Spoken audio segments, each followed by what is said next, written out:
I also far it's going, let's quickly design a flyer for this you know business, education professional editorial services. So without further ado, let's step into it. So right now what we're going to be doing is actually going to be letter size.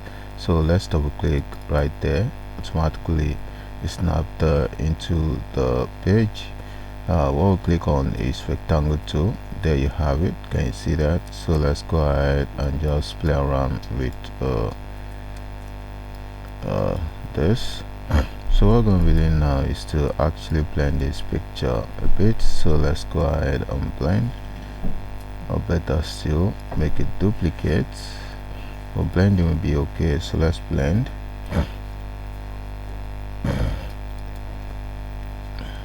Let's blend with the help of transparency to blend the top part of it, just like so. After that it's been done, let's go ahead and bitmap at first, so it's okay.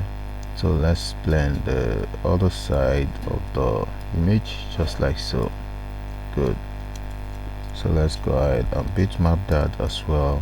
That's nice. Good. So what we're going to be doing now is to actually create an object right here. So let's duplicate this background, center it or shift key, then you select the other one, release your mouse and your keyboard, then you hit on C and E to center that up. So right now what we're going to be doing is to stretch this a bit up, then go ahead and right click, convert to off. After that it's been done, so what we need to do is to just select our shape tool, then pull this angle up. So after that is been done, so let's click the middle, convert to curve, then let's bring that down a bit. Good. So what we're actually going to be doing is to leave that as white, then let's clip this image into place. What you need to do is to select the image, then go over to object, locate Powerclip, then hit on place inside frame, and indication of an arrow shows up. Boom, can you see the arrow? So asking you where do you want to Powerclip this image into. So of course we are going to select this object, automatically snapped in. There you have it. So to adjust this, just hold Alt key on keyboard, then you select the image, automatically it's been selected. Release your Alt key, then adjust the fitting, just like so. Make it bigger, position it accurately. There you have it. Good. So what we're going to be doing now is to actually duplicate the background. So what we're going to be doing now is to make this, let's make the color purple. So what we actually going to be achieving right here is to go over to your let's perform an experiment at first. So let's select transparency tool, then go over to this place and change the merge mode to soft light.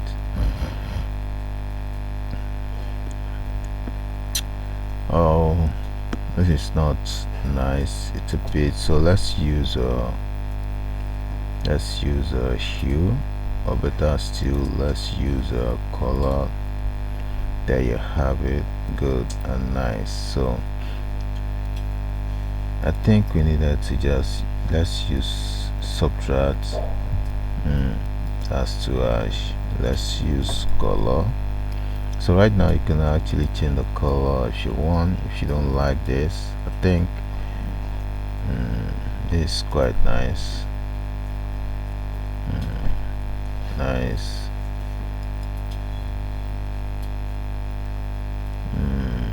Nice too. So what we actually gonna be doing, let's make it two color with the help of what's it called, interactive fill tool. So let's change the down part to be this.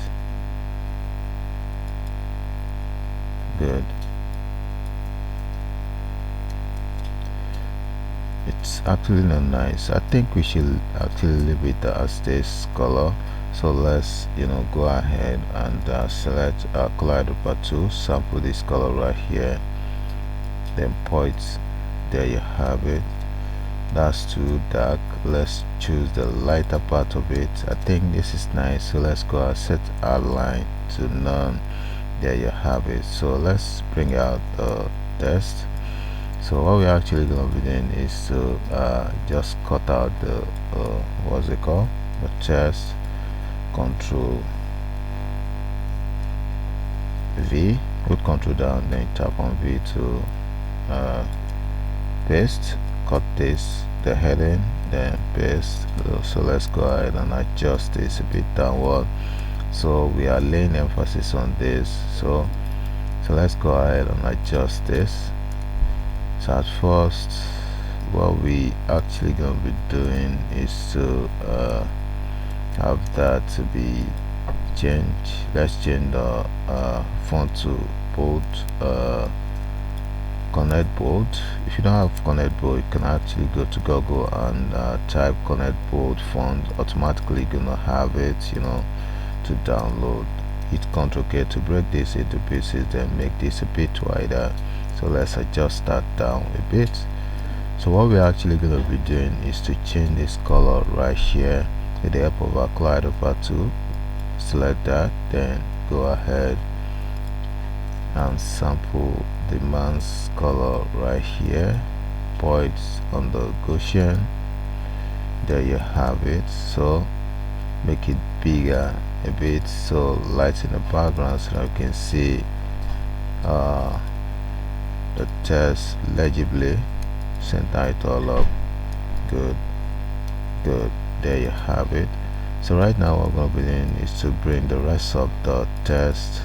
So let's change this to connect bold or connect normal.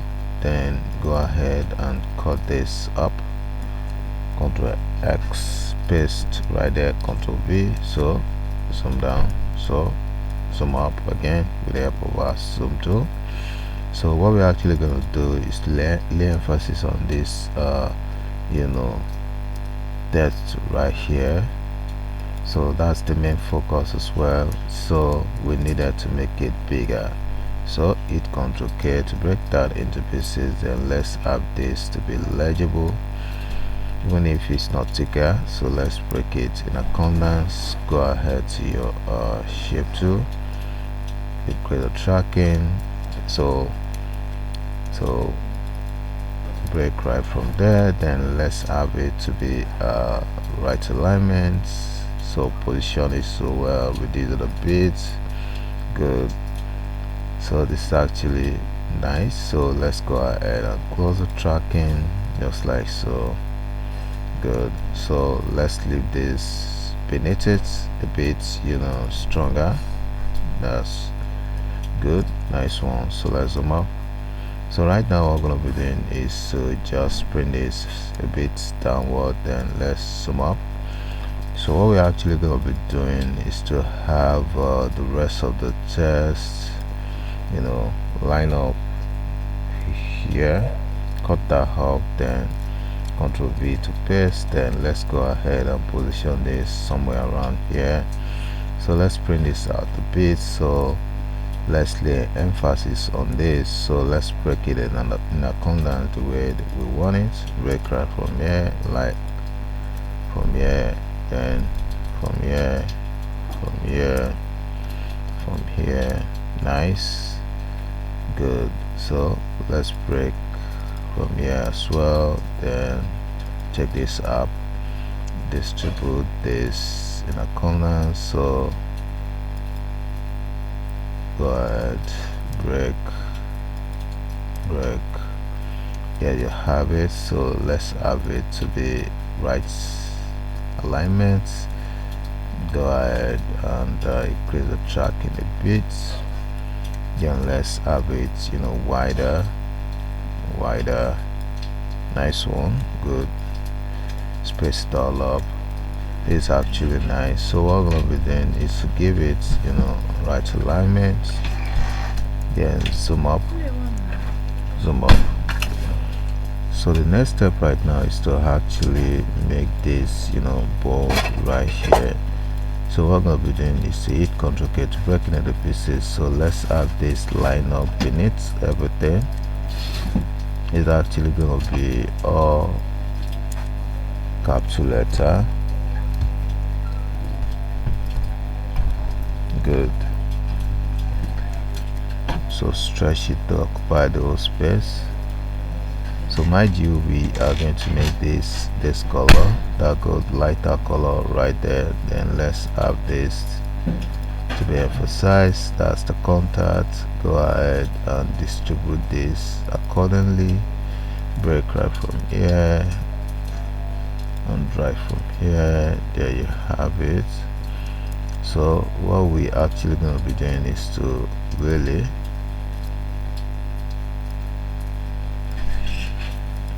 align the phone number.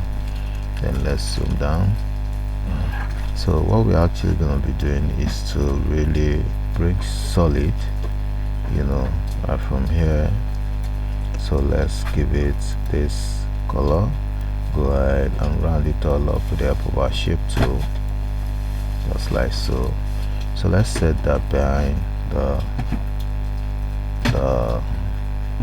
full background. There you have it. Good. So let's give it a blend of darker color right there with the help of what's it called, Jotter fill tool. Go ahead and change the dark part color to a darker color.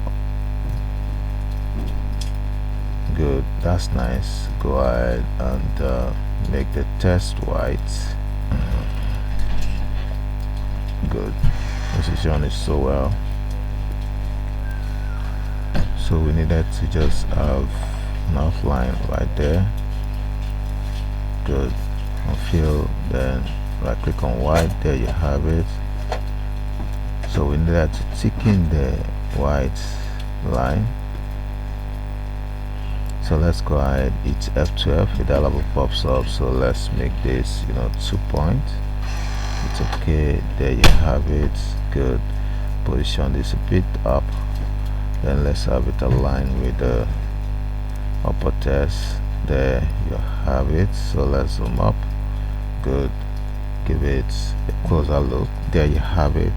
So here we come to the end tutorial. Don't forget to subscribe to my YouTube channel by clicking on the button to subscribe, and don't forget to hit that like button so that other people can benefit from what we have shared so far. So I will say in my channel, see you in the next video. Bye for now.